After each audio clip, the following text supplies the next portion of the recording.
Okay, so shall we start? Voice is clear? Okay, good. Okay, very good. So हम लोगों ने remote sensing start किया. तो कल क्या क्या किया था एक समराइज कर देता हूँ. सबसे पहले हम लोगों ने रिमोट सेंसिंग का डेफिनेशन पढ़ा. What is remote sensing? ठीक है, होपफुली ये आप लोगों को क्लियर होगा. So we studied the definition of remote sensing. Next हम लोगों ने देखा active versus passive remote sensing. Active versus passive remote sensing. Active and passive remote sensing में हम लोगों ने ये देखा कि अगर electromagnetic wave from sun use कर रहे हैं वो पैसिव रिमोट सेंसिंग पे आता है, और इलेक्ट्रोमैग्नेटिक वेव अगर सेंसर खुद प्रोड्यूस कर रहा है that comes under active remote sensing. So electromagnetic wave क्या था वो हमारा नेक्स्ट टॉपिक था, इलेक्ट्रोमैग्नेटिक वेव्स. और उसके बाद हम लोगों ने इलेक्ट्रोमैग्नेटिक स्पेक्ट्रम के बारे में पढ़ा, इलेक्ट्रोमैग्नेटिक स्पेक्ट्रम. और लास्ट में हम लोगों ने ये कहा कि इलेक्ट्रोमैग्नेटिक वेव जो है basically light is an electromagnetic wave, और उसका एक दूसरा बिहेवियर भी है जिसको कहते हैं पार्टिकल नेचर यानी quantum nature. So our last topic was quantum nature of electromagnetic radiation. ठीक है, इलेक्ट्रोमैग्नेटिक रेडिएशन. सो ये सारे टॉपिक्स हम लोगों ने पिछले क्लास में कवर किए थे. ठीक है, क्लास के एंड में मैंने एक एग्जांपल या बेसिकली क्वेश्चन कह सकते हो हम लोगों ने लिखा. वो क्वेश्चन मैं वापस से लिखता हूँ, फिर we will solve that question. Estimate the energy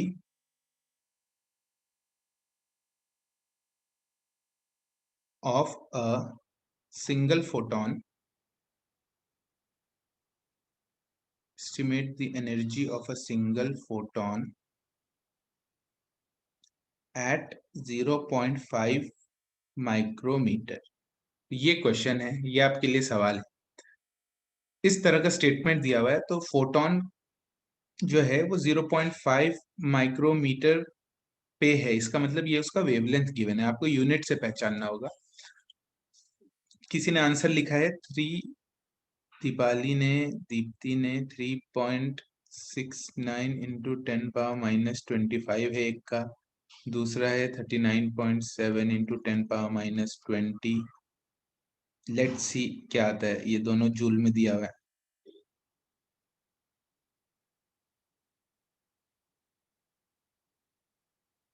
ये अप्रोक्सीमेटली सही है. This one is closer. Okay, so estimate the energy of a single photon at 0.5 micrometre. इसको कैसे सॉल्व करेंगे? हमारे पास वेवलेंथ है, एनर्जी ढूंढना है. एनर्जी का फॉर्मूला होता है energy of a photon is equals to H C by lambda. H का वैल्यू रख देंगे 6.6 इंटू 10⁻⁻34 डिवाइडेड बाई, ये इंटू सी है तो 3 into 10⁻8 divided by lambda. 0.5 micrometre है, माइक्रोमीटर इज 10⁻⁻6, तो लैम्डा हो जाएगा आपका 0.5 इंटू 10⁻⁻6 मीटर्स. ऐसा यूनिट में कन्वर्ट करना होगा. 10⁻26 तो नहीं है, इसको सॉल्व करने पाएगा 3.98 इंटू 10⁻⁻9 जूल ऐसा यूनिट में. ठीक है, तो यूनिट भी लिखना जरूरी है. 10⁻⁻19, sorry, 10⁻⁻19. so this is the answer. तो जिसने 39.8 इंटू 10⁻⁻20 लिखा है उसका भी सही है, और जिसने 4 इंटू 10⁻⁻19 लिखा है उसका भी सही है. तो ये हमने कैलकुलेट कर लिया, सिंपल फॉर्मूला था. Don't write below. ओके, ठीक है, तो इसको मैं ऊपर लिख देता हूं. तो यहां पे आएगा energy of photon is equals to 3.98 into 10⁻⁻9 19 joule. तो this will be your answer. तो जिसका कैलकुलेशन गड़बड़ हुआ, एक बार कैलकुलेशन चेक कर लो। ये होपफुली आप लोग का आंसर आ जाएगा। किसी को कोई डाउट?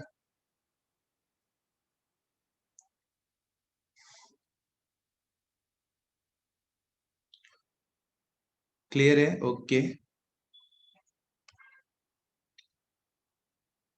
ठीक है। अब हम लोगों ने कल जो जो टॉपिक्स किए हैं उससे रिलेटेड एक दो क्वेश्चन और करते हैं, ठीक है? विल डू वन और टू क्वेश्चंस मोर। सिंपल क्वेश्चन है, अगर आपने रिवाइज किया होगा तो बिना देखे भी बना सकते हो। Which one of the following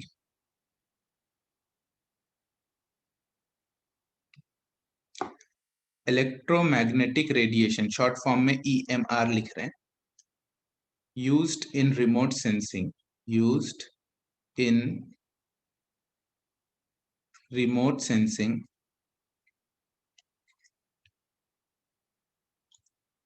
has the shortest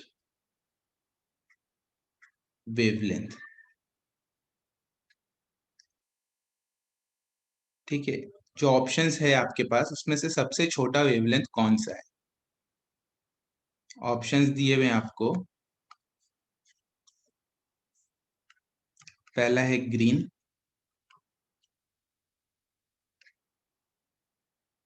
red, blue, last option है इंफ्रारेड। ठीक है, तो कौन सा सही है इसमें? किसका सबसे छोटा वेवलेंथ है, smallest? Blue, okay, very nice. ठीक है, तो ये क्वेश्चन जो है वो यूजीसी नेट में पूछा हुआ क्वेश्चन है, बट एनवायरमेंटल साइंस वालों को नहीं पूछा था, वो ज्योग्राफी वालों को पूछा था। ठीक है, तो ये क्वेश्चन में अगर आप देखें तो इंफ्रारेड जो है वो विजिबल से तो बड़ा वेवलेंथ होता है, तो विजिबल में सबसे छोटा किसका है? ब्लू का। ये तीनों है हमारा विजिबल। तो विजिबल और इंफ्रारेड में wavelength of visible region is less than wavelength of infrared. ठीक है, तो विजिबल वाले में से ही कोई आंसर होगा, और उसमें सबसे छोटा होता है ब्लू का, फिर ग्रीन का, और फिर रेड का। सो blue is your answer. Very good, बहुत लोगों ने जवाब दिया, एक्सीलेंट।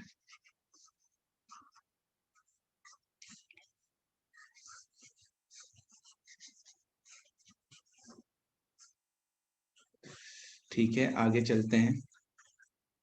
एक और छोटा सा सवाल लेंगे, take one more small question. फटाफट एक मैच द कॉलम बताओ।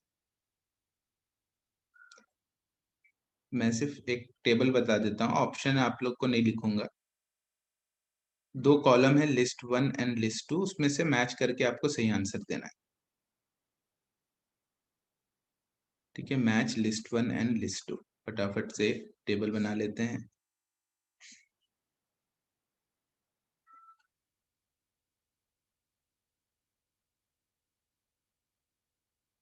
ठीक है, लिस्ट 1 में है visible, second is ultraviolet, short form में लिख दे रहा हूँ, थर्ड इज इंफ्रारेड यानी IR, and fourth is thermal. ठीक है, अब सेकंड कॉलम में क्या है देखो। सेकंड कॉलम इज 0.8 टू 1.1, ये माइक्रोमीटर की बात कर रहा है। 10.0 से 12.5, फिर है 0.3 से 0.4, और D इज 0.4 टू 0.7। ये सारा माइक्रोमीटर है। फटाफट बताओ, 1 का क्या होगा? ABCD में 1 के क्या है, 2 का क्या है, 3 का और 4 का? आपको मैच करना है फटाफट, तो वेवलेंथ याद रहना चाहिए। 1 का D आ रहा है, ओके। सो यहाँ पे आंसर बताना। मैं यहाँ पे 1 का क्या होगा, 2 का, 3 का और 4 का। DCAB किसी ने लिखा है? DCAB किसने लिखा है? एक सेकेंड, इसका माउस नहीं है। ठीक है, करेक्ट है। DCAB जिसने भी लिखा है that is correct. Visible region जो है वो 0.4 से 0.7 माइक्रोन होता है, तो 1 का डी हो गया। इंफ्रारेड उसके बाद का वेवलेंथ इज इंफ्रारेड, तो 0.8 से 1.1 जो है ये इंफ्रारेड में आ गया। इंफ्रारेड का बड़ा रेंज है, बट 0.8 से 1.1 भी इंफ्रारेड के ही अंदर आता है। अच्छा, सेकंड इज यूवी, तो यूवी हो गया हमारा। इंफ्रारेड इज थर्ड, तो थर्ड का हो गया ए। और यूवी अल्ट्रावायलेट जो है वो विजिबल से जस्ट पहले का वेवलेंथ होता है, तो विजिबल अगर 0.4 पे शुरू हो रहा है तो उससे पहले का जो वेवलेंथ है दैट इज विजिबल, तो sorry that is UV. Visible से पहले का है वो हमारा अल्ट्रावायलेट हो गया, तो सेकंड का हो गया हमारा सी, और फिर फोर्थ बच गया बी। तो DCAB इज आंसर। ठीक है, तो इस तरह के क्वेश्चंस आपको आराम से आ सकते हैं, ये पता होना चाहिए। अब आगे करते हैं। होपफुली यहाँ तक क्लियर है। किसी को कोई डाउट?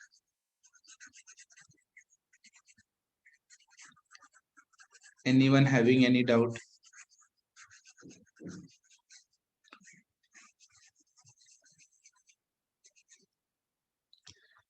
ठीक है, क्लियर है, ओके। अब नेक्स्ट मूव करते हैं। ये सारा कुछ प्रिंसिपल ऑफ रिमोट सेंसिंग के अंदर ही पढ़ रहे हैं हम लोग। So next topic is thermal radiation. Thermal radiation,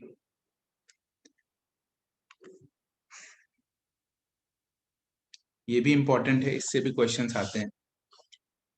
तो कोई भी ऑब्जेक्ट जिसके पास टेम्परेचर है, ये किसी स्पेसिफिक टेम्परेचर में है, ग्रेटर देन एब्सोल्यूट जीरो, वो इलेक्ट्रोमैग्नेटिक रेडिएशन एमिट करता है ड्यू टू इट्स टेम्परेचर, और वैसे रेडिएशन को थर्मल रेडिएशन कहते हैं। तो इसमें मैं थोड़ा आपको लिखवा दूं अगर, तो पहला पॉइंट ये हो गया कि एनी ऑब्जेक्ट, मेरा लिखवाने का पर्पस ये है कि आप लोग साथ में नोट डाउन करते रहें और आपके खुद के हैंड राइटिंग में आपके पास नोट्स होगा।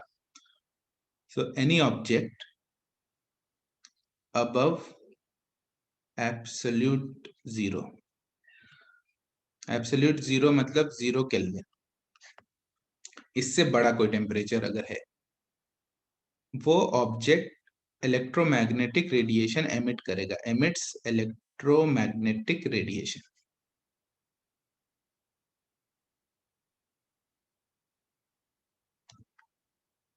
और जो सबसे आइडियल थर्मल रेडिएटर है उसको ब्लैक बॉडी कहते हैं। तो वो नेक्स्ट पॉइंट हो गया हमारा, इसको पॉइंट वाइज भी आप लिख सकते हो। तो नेक्स्ट पॉइंट विल बी कि एन आइडियल थर्मल रेडिएटर, सबसे बेस्ट थर्मल रेडिएटर जो है, radiator is called a black body. ठीक है, और ब्लैक बॉडी जो है वो रेडिएशन एमिट करता है, और वो जो रेडिएशन है दैट फॉलोज प्लैंक्स लॉ। तो an ideal thermal radiator is called a black body which emits radiation, which emits radiation as per Planck's law। ठीक है, प्लैंक्स लॉ। प्लैंक्स लॉ क्या है पहले मैं आपको वो लिखवा देता हूं। तो कोई बॉडी है अगर हमारे पास, थोड़ा सा कलर चेंज करते हैं। Black holes example of black body नहीं, that is a good question, but ये ऐसा नहीं होता है, इसका मैं रीजन बताऊंगा आपको। इंटरेस्टिंग सवाल है। देखो, मान लो कोई टेम्परेचर है किसी ऑब्जेक्ट का, तो वो इलेक्ट्रोमैग्नेटिक रेडिएशन एमिट करेगा। ठीक है, ये इलेक्ट्रोमैग्नेटिक रेडिएशन वेवलेंथ पे भी डिपेंड करता है, अलग अलग वेवलेंथ पे अलग अलग अमाउंट ऑफ एनर्जी ये एमिट करता है। तो विथ रिस्पेक्ट टू वेवलेंथ यानी as a function of wavelength कितना एनर्जी ये एमिट कर रहा है। Black hole is high electromagnetic field. देखो ब्लैक होल का क्या है मैं आपको बताता हूँ। ब्लैक होल ऐसा ऑब्जेक्ट है जहां पे एक्सट्रीमली हाई ग्रेविटेशनल फील्ड होता है कि लाइट भी उसको एस्केप ना कर पाए। तो अगर वो उसके पास मान लो कुछ टेम्परेचर है और वो उसमें एमिट कर रहा है, तो वो रेडिएशन वापस से वो ब्लैक होल पे वो घुस जाएगा ड्यू टू हाई ग्रेविटी। ठीक है, तो रेडिएशन क्या है? एक तरह का फोटोन है और फोटोन भी उसको वहां से एस्केप नहीं कर सकता। So black hole does not emit any radiation. तो उसको परफेक्ट रेडिएटर कैसे कहेंगे जब उससे कोई रेडिएशन बाहर नहीं आ रहा है। ठीक है, इज दिस क्लियर? शबनम का डाउट था।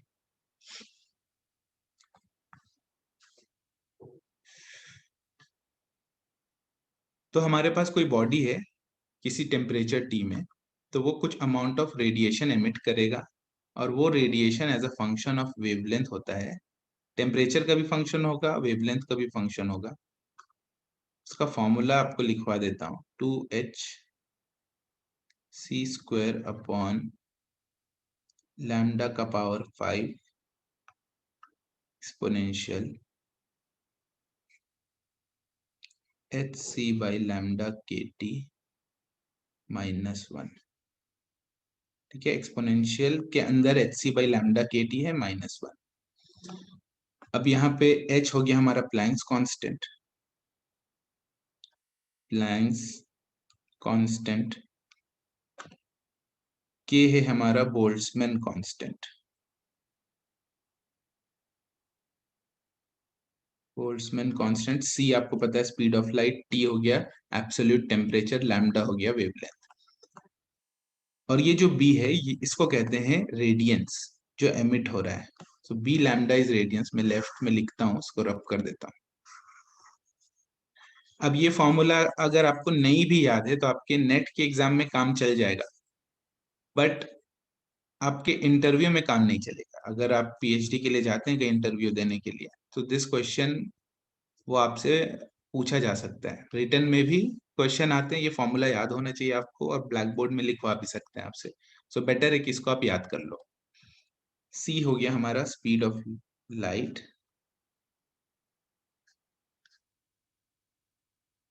सी is speed of light, lambda is wavelength,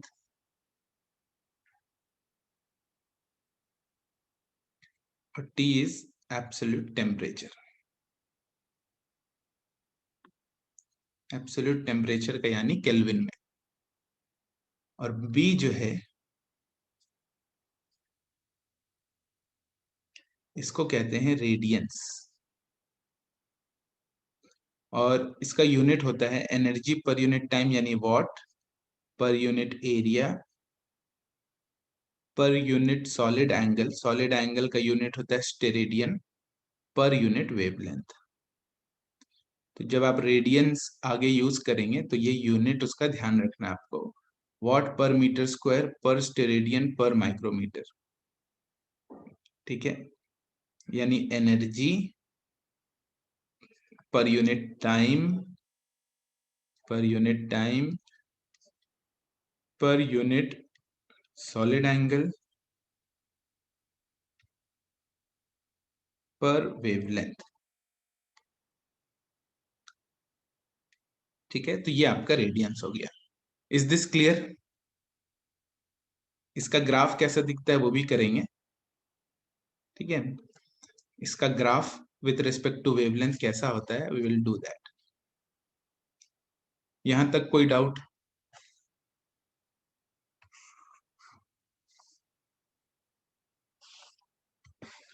clear है? Okay good.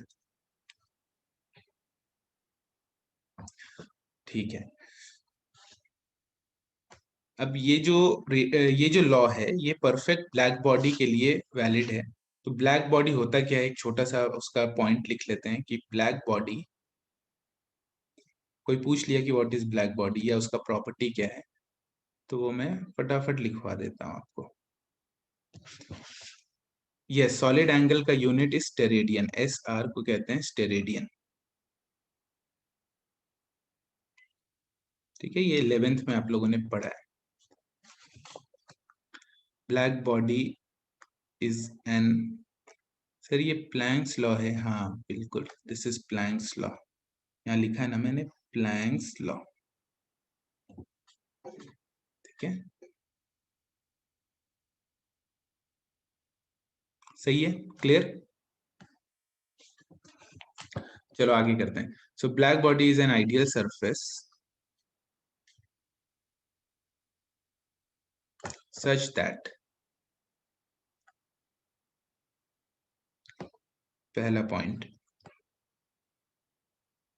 it absorbs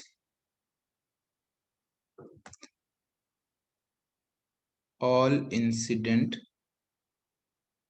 radiation,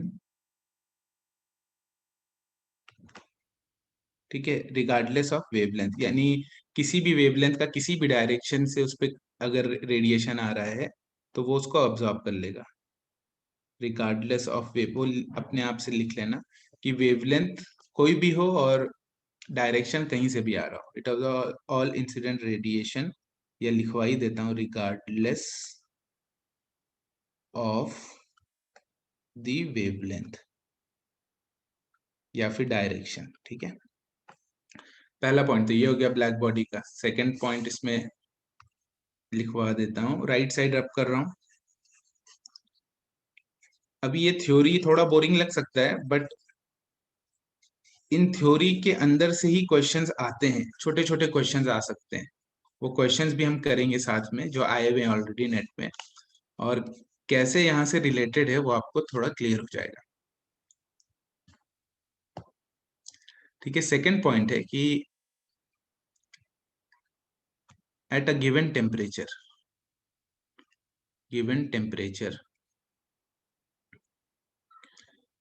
जितना रेडिएशन, यानी जितना एनर्जी ब्लैक बॉडी एमिट करता है किसी पर्टिकुलर टेम्परेचर में, उतना एनर्जी कोई एमिट नहीं कर सकता, यानी मैक्सिमम एनर्जी जो एमिट करता है एट अ गिवन टेम्परेचर, वो हमारा ब्लैक बॉडी ही है। So at a given temperature no body या object can emit more energy than a black body।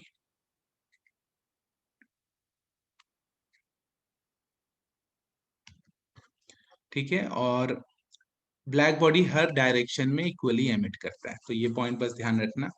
तो ब्लैक बॉडी का प्रॉपर्टी हो गया। अगर कोई आपसे पूछे कि ब्लैक बॉडी का क्या प्रॉपर्टी है तो आप बता सकते हो।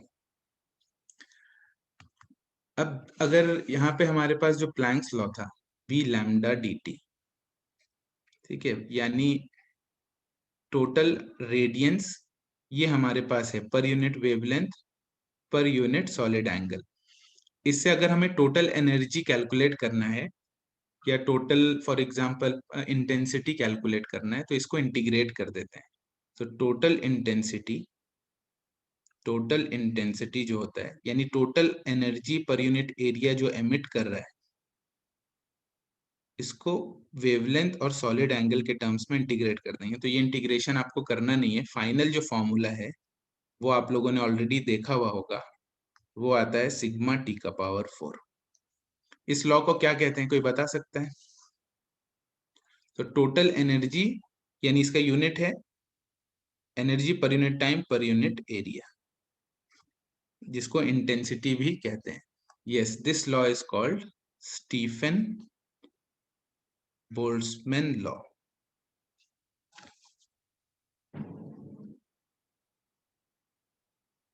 Yes, Stephen Boltzmann law. ठीक है, ये आता कहां से? प्लैंक्स लॉ को इंटीग्रेट करके। तो जिसको ये नहीं पता है वो ध्यान रखना कि प्लैंक्स लॉ को जब इंटीग्रेट करेंगे with respect to wavelength and solid angle और फिर सॉल्व करेंगे, तो ये फाइनल फॉर्मूला आता है जो कहता है कि टोटल एनर्जी या intensity is proportional to temperature का पावर 4, और सिग्मा जो हो गया वो हमारा कांस्टेंट है, इसको कहते हैं स्टीफन बोल्ट्जमैन कांस्टेंट।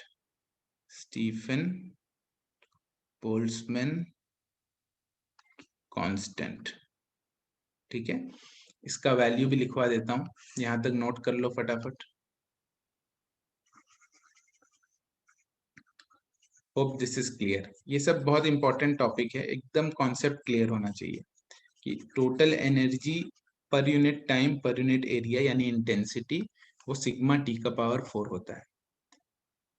सो बोल्ट्जमैन कांस्टेंट का वैल्यू है यस 5.67 इंटू 10 का पावर -8।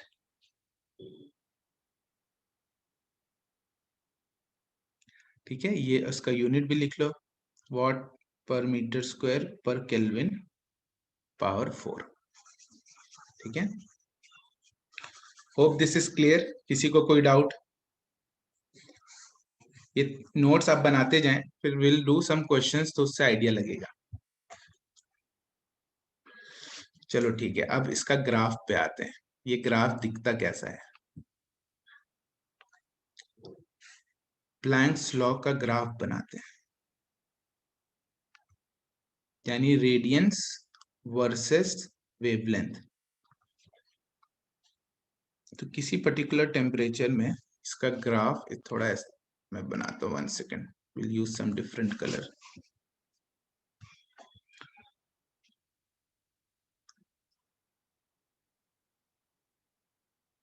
इस तरह का होता है।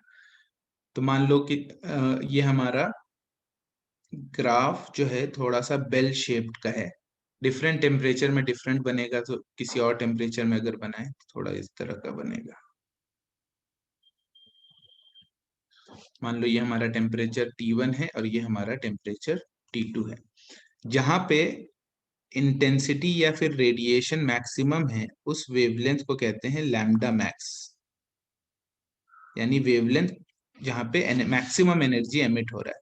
तो पहले टेम्परेचर के लिए लैम्डा मैक्स 1 लिख सकते हैं, दूसरे T2 के लिए मान लो ये लैम्डा मैक्स 2।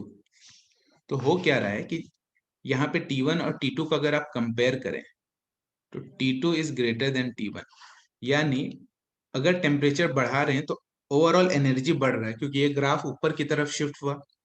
और जिस वेवलेंथ पे ये पीक आ रहा है, जो पीक के करस्पॉन्डिंग वेवलेंथ है, ठीक है, टेम्परेचर बढ़ाने से वो वेवलेंथ कम हो गया।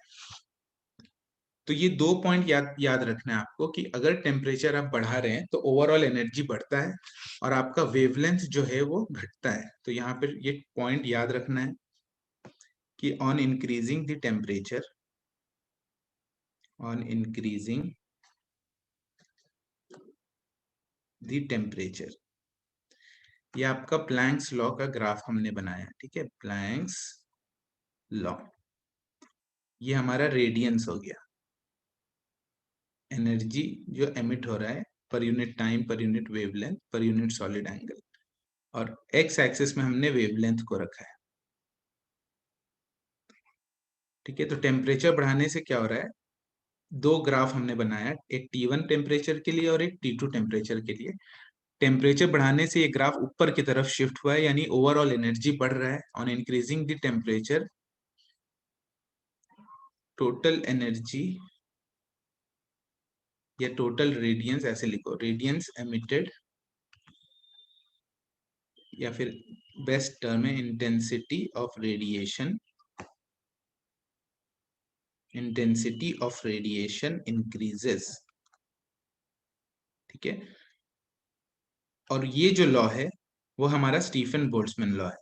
बी टोटल यहाँ पे इंटेंसिटी है, तो टेम्परेचर बढ़ाने से क्या हो रहा है, इंटेंसिटी बढ़ रहा है, ओवरऑल एनर्जी बढ़ रहा है, तो ये ग्राफ ऊपर की तरफ शिफ्ट हुआ, क्योंकि टेम्परेचर के प्रोपोर्शनल है, टेम्परेचर के पावर 4 के प्रोपोर्शनल है। तो फोर्थ पावर ऑफ टेम्परेचर के हिसाब से एनर्जी बढ़ता है। तो ये पहला पॉइंट हो गया यहाँ पे। और दूसरा पॉइंट हो गया कि ये जो पीक वेवलेंथ है जहाँ पे मैक्सिमम एनर्जी एमिट हो रहा है, लैम्डा मैक्स, वो टेम्परेचर के इनवर्सली प्रोपोर्शनल है। टेम्परेचर बढ़ाने से ये वेवलेंथ घट रहा है, या फिर इसको ऐसे लिखो कि लैम्डा मैक्स इंटू टी, ये जो टर्म है ये कांस्टेंट होता है। इस सेम चीज को ऐसे लिख सकते हैं, lambda max into T equals to constant. इस लॉ को क्या कहते हैं, ये जो सेकंड लॉ है हमारा, सेकंड पॉइंट, ये बेसिकली एक लॉ है और इसका नाम है वीन्स डिस्प्लेसमेंट लॉ। ठीक है, तो फर्स्ट पॉइंट जो था कि एनर्जी बढ़ता है, that is our Stefan Boltzmann law, Stefan Boltzmann law. और दूसरा पॉइंट कि हमारा वेवलेंथ जिसके करस्पॉन्डिंग मैक्सिमम एनर्जी एमिट हो रहा है that is decreasing, this is called Wien's displacement law. So lambda max into T is constant, ये मैं यहाँ पे ऊपर भी लिख देता हूँ। ठीक है, lambda max into T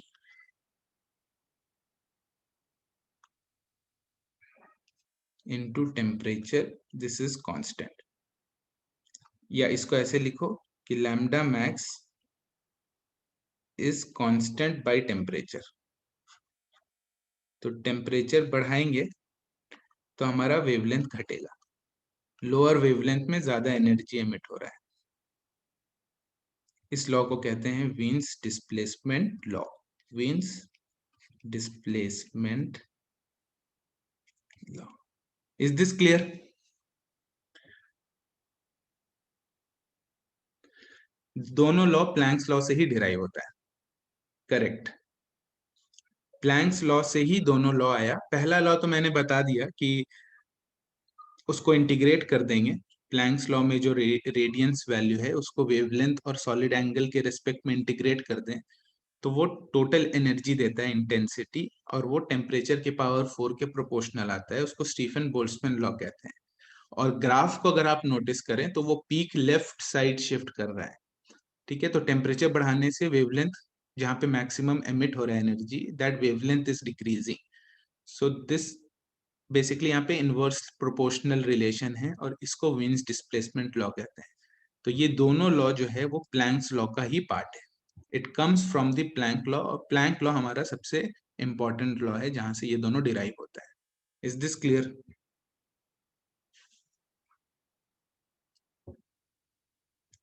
okay, किसी को कोई डाउट?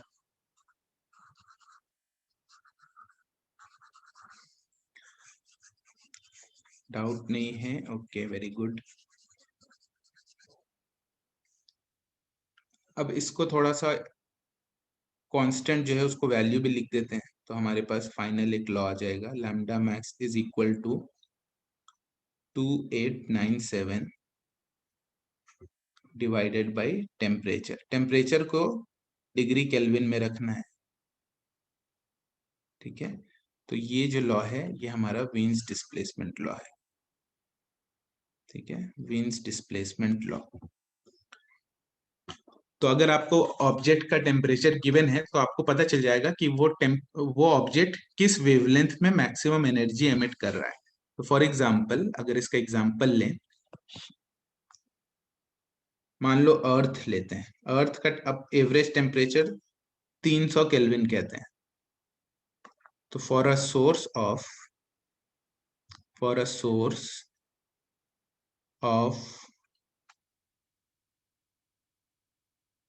300, अर्थ है ना, for a source of 300 kelvin, ये वेवलेंथ कितना आएगा? ये जो फॉर्मूला है इसका यूनिट आता है माइक्रोमीटर में, wavelength comes in micrometre. Yes, 9.6, very good. 300 यहाँ रख देंगे तो 9.6 माइक्रोमीटर आएगा। तो मैक्सिमम वेवलेंथ आया यहाँ से 2897 अपॉन 300। तो ये आता है 9.66 माइक्रोमीटर। ठीक है, तो 9.66 माइक्रोमीटर आया। तो अर्थ अपने टेम्परेचर की वजह से 9.66 माइक्रोमीटर में एमिट करता है। और ये जो वैल्यू है ये हमारा, ये ये वैल्यू बेसिकली डिसाइड करता है कि हम थर्मल इंफ्रारेड किसको कहते हैं। तो हम लोगों ने, याद होगा, थर्मल इंफ्रारेड को लिखा था, thermal infrared region is 8 to 15 micrometre. ठीक है, तो अर्थ जो है वो 9.66 में एमिट कर रहा है, यानी मैक्सिमम रेडिएशन यहाँ पे एमिट कर रहा होगा, लेकिन उसके अलावा भी वेवलेंथ है जहाँ पे एमिट होता है। तो ग्राफ हमारा कैसा दिखता है? इस तरह का ग्राफ दिखता है। तो ये जो अर्थ के लिए ये जो वेवलेंथ है वो है 9.66, पर इसके सराउंडिंग वेवलेंथ में भी एनर्जी तो एमिट कर ही रहा है। तो ये रेंज थर्मल इंफ्रारेड इस वजह से कहलाता है। ठीक है, तो लॉन्ग वेव इंफ्रारेड को हम लोगों ने कहा कि थर्मल इंफ्रारेड कहते हैं, वो इस वजह से कहते हैं कि अर्थ 8 to 15 माइक्रोमीटर के बीच में सबसे ज्यादा रेडिएशन एमिट करता है। डाउट क्या है? नहीं, डिग्री सेंटीग्रेड में यूज होगा। ओके, 1 सेकेंड, इसको बड़ा करने तो मुझे चैट बॉक्स को। Do we use degree before kelvin?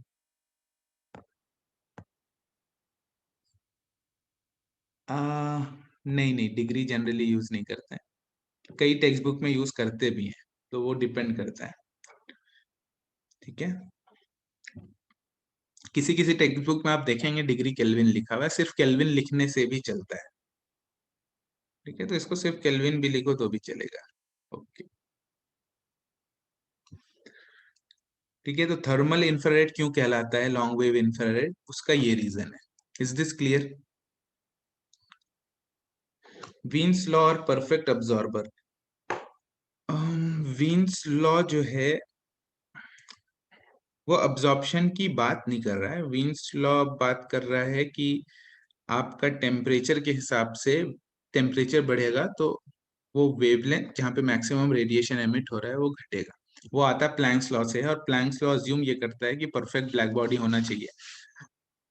Perfect नहीं भी हो लेकिन फिर भी Wien's displacement law approximately hold करेगा, तो अर्थ के लिए भी होल्ड करता है।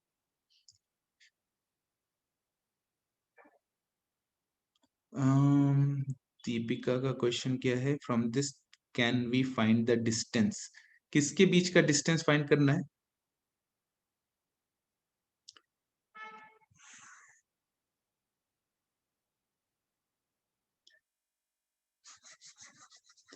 इसको मैं रब कर देता हूं।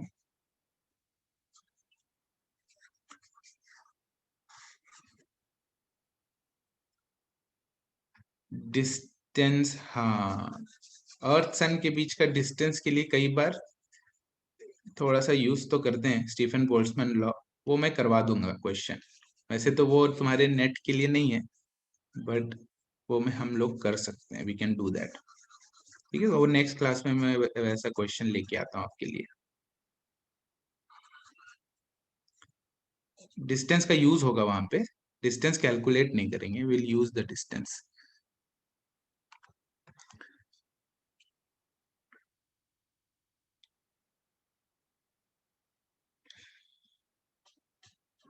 Intensity and proportion. क्या प्रोपोर्शन?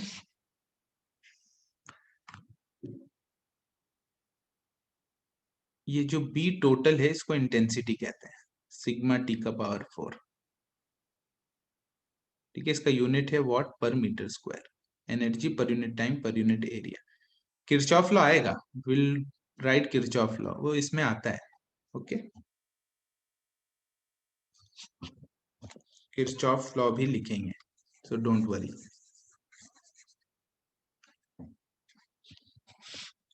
ठीक है, इसी कॉन्सेप्ट को यूज करो। अगर मान लो मैं सन की बात करूं, तो एक और एग्जांपल ले लेते हैं। कैलकुलेट लैम्डा मैक्स फॉर सन। ठीक है, और सन का जो सरफेस टेम्परेचर है वो होता है 6000 केल्विन। इसके लिए लैम्डा मैक्स क्या होगा?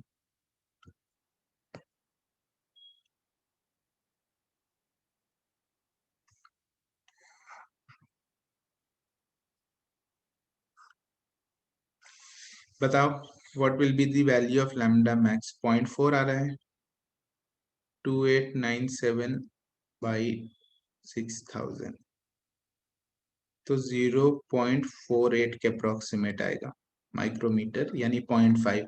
तो ये हमारा विजिबल रीजन में आ रहा है। ठीक है, इसलिए सन बड़ा ब्राइट दिखता है हमें, क्योंकि विजिबल रीजन हम लोग देख सकते हैं। करेक्ट। ठीक है, तो सन का पीक इसके अराउंड होता है, और बाकी तो फिर वो विजिबल रीजन में ही मैक्सिमम रेडिएशन एमिट करता है। ठीक है, peak is at approximately 500 nanometre या 480 नैनोमीटर।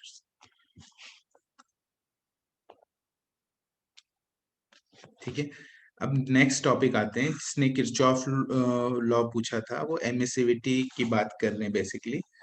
तो एमिसिविटी क्या होता है मैं आपको बताता हूँ। तो नेक्स्ट टॉपिक हमारा है एमिसिविटी। इसको डिफाइन करते हैं, इसको पहले थोड़ा रब कर दूं। यहां तक किसी को कोई डाउट? एक्चुअली एमिसिविटी में जाने से पहले एक क्वेश्चन ले लेते हैं, पहले रब करने दो।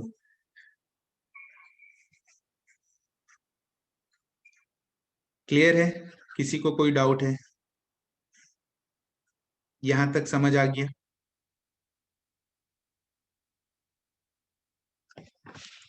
ओके।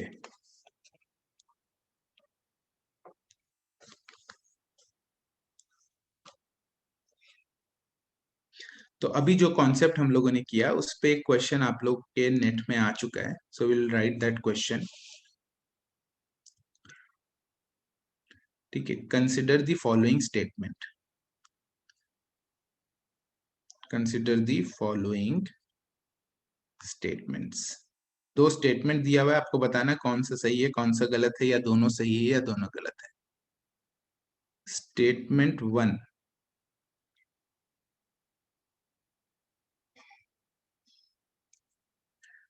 पहला स्टेटमेंट क्या है, कह रहा है कि objects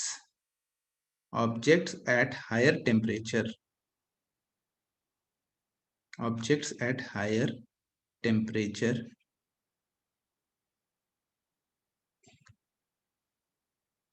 emit higher amount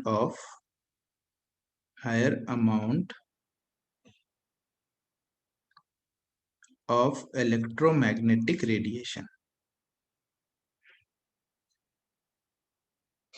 magnetic radiation. ये पहला स्टेटमेंट है। और सेकंड स्टेटमेंट है स्टेटमेंट नंबर 2, कह रहा है कि objects with higher temperature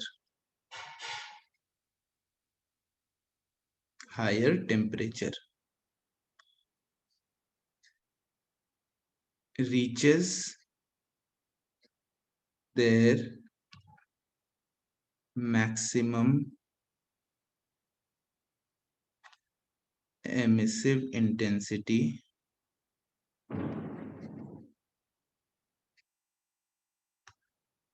at longer wavelengths।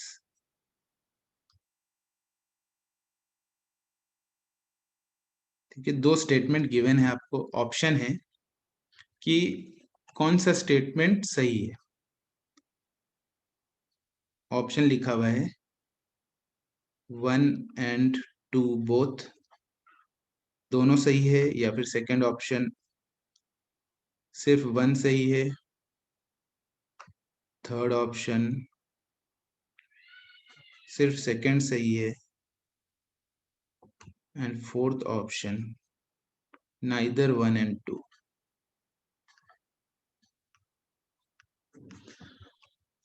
हाँ, तो बहुत लोगों ने 1 लिखा है, किसी ने 4 लिखा है। ओके, तो अभी हम लोगों ने ये पढ़ा कि टेम्परेचर बढ़ता है तो एनर्जी बढ़ता है, इंटेंसिटी बढ़ता है। कैसे? B total is equals to sigma T power 4, temperature की पावर 4 के प्रोपोर्शनल है। Higher amount of electromagnetic radiation मतलब हायर एनर्जी। ठीक है, जितना ज्यादा एनर्जी होगा उतना ज्यादा फोटोन होगा, तो उसका अमाउंट भी ज्यादा हो गया, ऐसे भी समझ सकते हो। तो अमाउंट या एनर्जी एक ही बात है। Greater the energy greater is the number of photons. So statement 1 is correct, क्योंकि ऑब्जेक्ट जिसका टेम्परेचर ज्यादा है वो ज्यादा एनर्जी एमिट करेगा, Stefan Boltzmann law. Yes, only 1 is correct. Statement 2 कह रहा है कि object with higher temperature reaches their maximum intensity at longer wavelength. तो यहाँ पे हम लोगों ने देखा कि वेवलेंथ जहाँ पे मैक्सिमम इंटेंसिटी एमिट हो रहा है वो टेम्परेचर के इनवर्सली प्रोपोर्शनल है। तो टेम्परेचर बढ़ाएंगे तो वेवलेंथ घटना चाहिए, तो शॉर्टर वेवलेंथ होना चाहिए था, बट यहाँ पे लॉन्गर वेवलेंथ गिवन है, तो स्टेटमेंट 2 इज नॉट करेक्ट, यानी ओनली 1 इज करेक्ट, तो ऑप्शन 2 सही हो गया हमारा। ठीक है, so hope this is clear.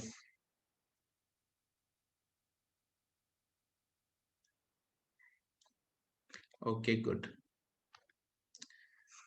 अब आते हैं एमिसिविटी में। ठीक है, एमिसिविटी का थोड़ा डेफिनेशन देख लेते हैं, then we will write Kirchhoff's rule.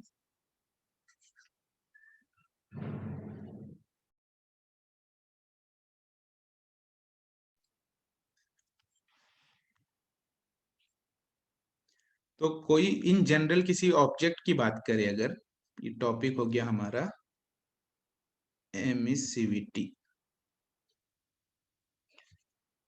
तो इन जनरल अगर कोई ऑब्जेक्ट लें जिसके पास टेम्परेचर T है, तो वो भी रेडिएशन एमिट करेगा, that will also emit some radiation, और वो रेडिएशन जो है वो ब्लैक बॉडी से कम होगा। ठीक है, क्योंकि सबसे मैक्सिमम एनर्जी किसी पर्टिकुलर टेम्परेचर में जो एमिट करता है that is our black body. तो कोई नॉर्मल ऑब्जेक्ट है जो ब्लैक बॉडी नहीं है, उस वो थोड़ा कम एनर्जी एमिट करेगा, और वो जो रेशियो है उसको एमिसिविटी कहते हैं। ठीक है, that ratio is called emissivity. तो उसका डेफिनेशन लिख लेते हैं, एमिसिविटी जिसको स्मॉल ई से रिप्रेजेंट करते हैं, एमिसिविटी को स्मॉल ई से रिप्रेजेंट करते हैं, उसका डेफिनेशन है कि radiance emitted by the object या कोई surface divided by radiance emitted by the black body at same temperature. जिस टेम्परेचर की बात कर रहे हैं उसी टेम्परेचर में जितना एनर्जी कोई ऑब्जेक्ट एमिट कर रहा है डिवाइडेड बाय ब्लैक बॉडी का रेडियंस, वो ratio is known as emissivity. ठीक है, how do we know for sure if body completely emits and completely absorbs all radiation like black body? तो इसका एक तरीका ये है कि किसी टेम्परेचर में ब्लैक बॉडी कितना एमिट करता है वो तो हमें मालूम है। ठीक है, प्लैंक्स लॉ से हमें पता है। तो कोई ऑब्जेक्ट के टेम्परेचर, फॉर एग्जांपल किसी ऑब्जेक्ट का कुछ टेम्परेचर है, उसमें वो कितना एनर्जी एमिट कर रहा है वो मेजर कर लो यूजिंग सम रेडियोमीटर, और फिर उसको प्लैंक्स लॉ से कंपेयर करो कि उतना एनर्जी है या नहीं। अगर एग्जैक्ट मैच कर गया तो that is black body, otherwise not a black body. So far away planetary body की अगर बात करें, फॉर एग्जांपल हम स्टार लेते हैं, स्टार हमारा सन भी एक स्टार है, तो सन के लिए जब एनर्जी को कंपेयर किया गया प्लैंक्स लॉ से तो एग्जैक्ट मैच करता है, बहुत ही स्लाइट डेविएशन है। सो सन को भी परफेक्ट ब्लैक बॉडी एज्यूम कर सकते हो। ठीक है, कोई प्लैनेट है तो प्लैनेट ब्लैक बॉडी परफेक्ट नहीं होगा, but a star can be a perfect black body. ठीक है, रेडिएशन का जो कर्व आता है वो ब्लैक बॉडी से अगर मैच कर पा रहा है तो that is, sorry planks law से, तो दैट इज ब्लैक बॉडी, ऐसे समझ सकते हो। किरचॉफ लॉ में आते हैं, will come to that.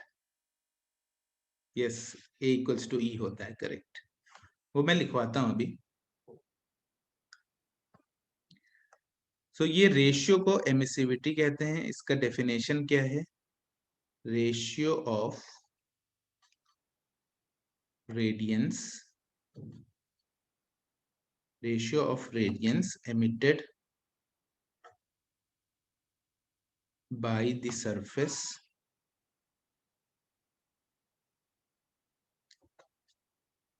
to the radiance emitted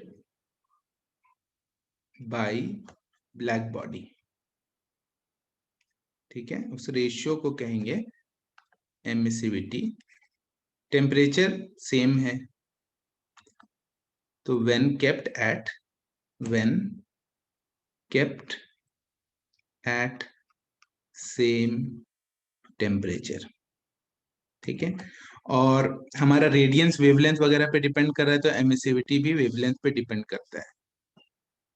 तो एमिसिविटी डिपेंड्स अपॉन, ये नोट करके यहाँ पे लिखवा देता हूं मैं, ये राइट साइड में लिखवाता हूँ। So hope this definition is clear. इस रेशियो को एमिसिविटी कहते हैं, ठीक है।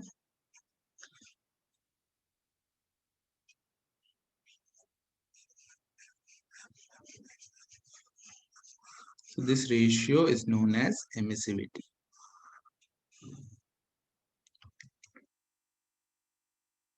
So नोट करके एक दो पॉइंट लिख लेते हैं फटाफट कि एमिसिविटी जो है for any surface is wavelength dependent, wavelength dependent, ठीक है। इट ऑल्सो डिपेंड्स ऑन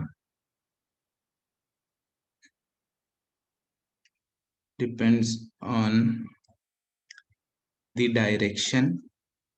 किस डायरेक्शन में देख रहे हो उस पे भी डिपेंड करता है, उसका टेम्परेचर, उसका moisture content etcetera, moisture content etcetera. तो इस पे डिटेल बताएंगे जब थोड़ा सा माइक्रोवेव रीजन का एप्लीकेशन देखेंगे, तो वहां पे एमिसिविटी एग्जैक्टली कौन कौन से सरफेस में किस किस चीज पे डिपेंड करता है, वी विल राइट दैट।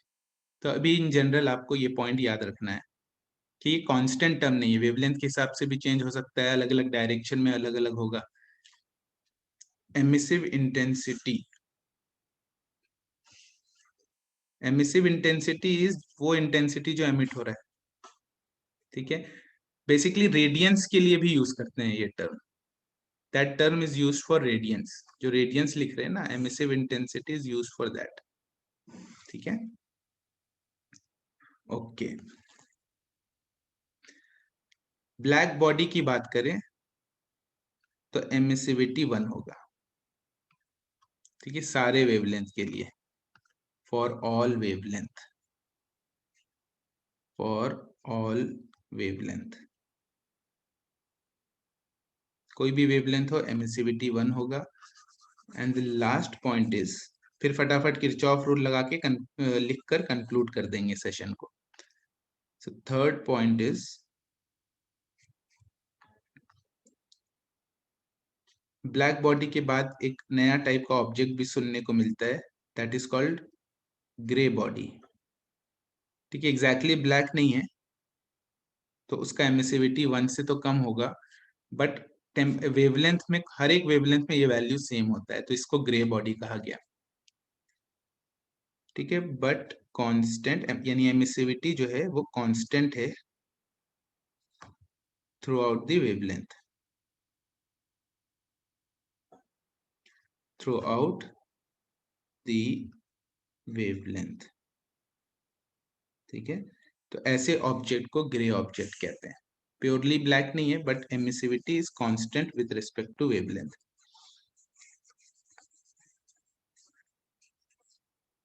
और इस थर्मल रिमोट सेंसिंग यानी थर्मल रेडिएशन वाले पार्ट में अभी हम लोग थर्मल रेडिएशन पढ़ रहे हैं, थर्मल रिमोट सेंसिंग नहीं पढ़ रहे। थर्मल रिमोट सेंसिंग में थर्मल रेडिएशन का यूज होता है, तो वो अभी लेटर आएगा बाद में। सो थर्मल रेडिएशन के अंदर जो हमारा लास्ट पॉइंट है वो है किरचॉफ्स लॉ, किरचॉफ्स लॉ। तो ये जो किरचॉफ्स लॉ है वो 11th वाला नहीं है, वहां पे आपने सर्किट में पढ़ा होगा, ये डिफरेंट है। तो ये क्या कहता है देखो,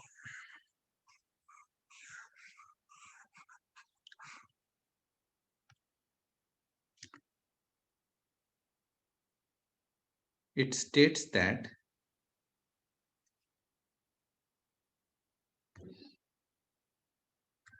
under conditions of thermal equilibrium, under conditions of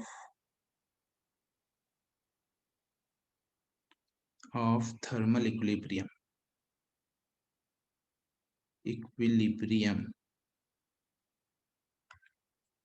under conditions of thermal equilibrium, the spectral emissivity,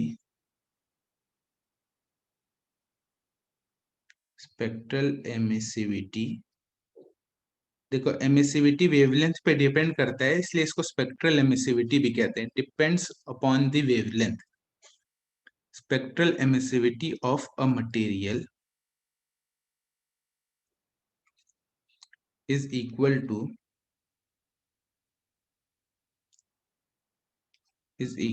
the spectral absorptance of that material.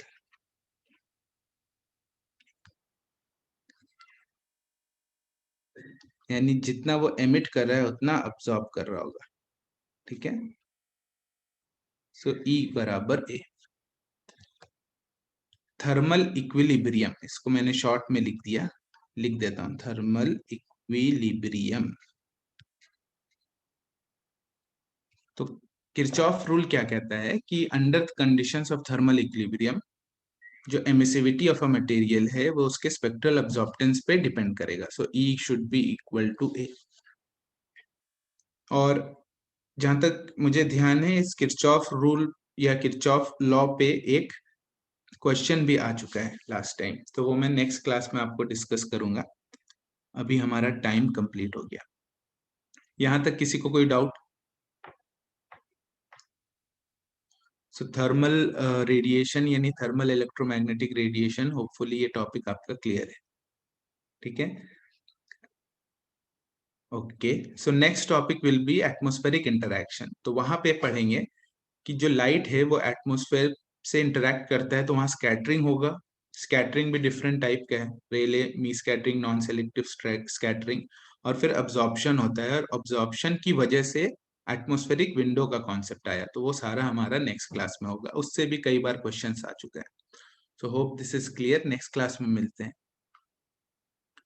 Thank you everyone.